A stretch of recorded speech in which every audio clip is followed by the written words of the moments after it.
J'ai l'impression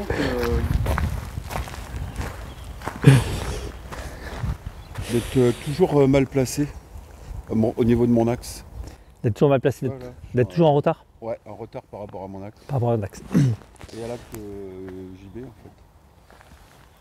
En fait, la question de l'axe, ça va effectivement dépendre de ton axe à toi et de l'axe de JB. Quand je suis ici, le premier point qui va être important, c'est vraiment de comprendre cette rectitude-là. Quand je vais être placé ici, de vraiment comprendre comment je veux être, soit dans ma jambe arrière, soit dans ma jambe avant, mais d'être absolument aligné ciel-terre ici. De faire attention de ne pas être dans un décalage entre le ciel et la terre, mais vraiment de poser quelque chose qui va être extrêmement en place ici. Déjà, que ce soit quand je suis dans la jambe avant, ou par exemple si JB vient vers moi, vient me pousser, de bien comprendre, même en étant dans ma jambe arrière, d'avoir une conscience claire ici, mais vraiment de l'unité ciel-terre.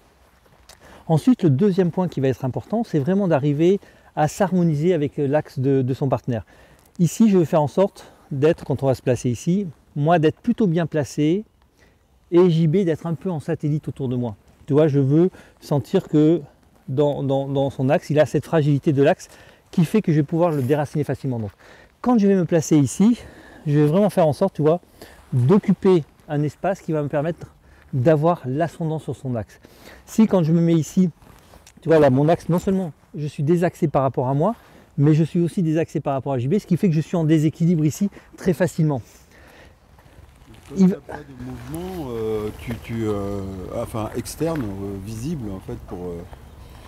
Du coup, tu n'es jamais en retard puisque l'autre ne peut pas avoir ton.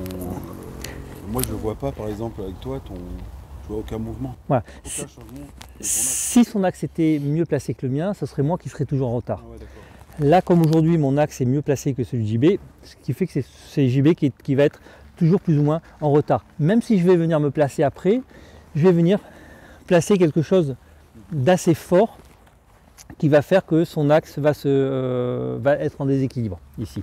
Donc le point important par rapport à cette notion de l'axe, c'est vraiment d'avoir une conscience claire de son propre axe ici ciel-terre, et ensuite d'avoir une conscience claire de l'axe de JB et de se positionner par rapport à le mettre en porte-à-faux ici. De bien sentir qu'il va y avoir cette idée-là. Ensuite, le deuxième point par rapport à cet axe-là, cet axe ciel-terre, c'est on va laisser émerger cette énergie, notre force, à partir de cet axe. Donc vraiment connecter ciel-terre, et à partir de là, relâcher, il n'y a pas de limite au relâchement, pour laisser émerger cette force Jing ici, de la laisser émerger. Ici, ce avec quoi on peut jouer, c'est vraiment cette idée de venir installer, quand je vais venir m'installer, de venir prendre sa place en avançant un axe fort ici. Tu vois, quand tu vas être ici, prendre une place forte ici. Quand JB avance sur moi, de bien avoir cette conscience de venir garder son axe ciel-terre en place. Même si mon axe penche un peu en avant, je peux garder, toi, cet axe ciel-terre en place. Ce que je ne veux pas, c'est sentir la dissociation entre le ciel et la terre. Tu vois, c'est avoir quelque chose qui va être... Non. Ici, donc, bien comprendre ça. Son propre axe ici, mais c'est un axe qui n'est pas en force. C'est un axe qui est vraiment, c'est une ligne d'énergie pure ici. Très très fine ici, très forte. Et ensuite, bien avoir conscience de cet axe par rapport à l'axe de son partenaire qui, si notre axe est plus en place que le sien va être souvent fluctuant. Et bien avoir conscience de ces micro-déséquilibres et sur lesquels on va venir travailler en permanence. Mais mon axe ciel-terre, lui, il va être très en place, très fort ici. Et laisser émerger. Donc ça, relier le haut et le bas. Relier le haut et le bas, exactement. Relier le haut et le bas en permanence. Avoir cette sensation d'unité qui va d'une racine à l'autre. Ça rejoint là aussi la notion de vide et de plein. Hein. Ici, quand je suis ici, vraiment de venir remplir cette jambe, ici entre le ciel et la terre, pour venir développer. C'est vraiment comme dans notre forme ici. Vraiment sentir cet axe fort ici, quand on va venir ici, et quand je vais venir dans ma racine droite ici, avant de faire le pari à gauche, vraiment sentir qu'ici ça se remplit bien avant de prendre le pas.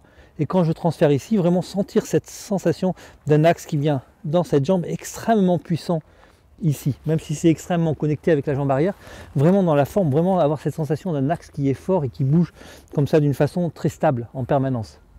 Donc voilà, Donc, et de fait, petit à petit, tu vas vraiment sentir beaucoup plus de stabilité et être beaucoup plus dans un meilleur timing parce que ton axe sera non seulement en place, le tien, mais aussi par rapport à celui de ton partenaire.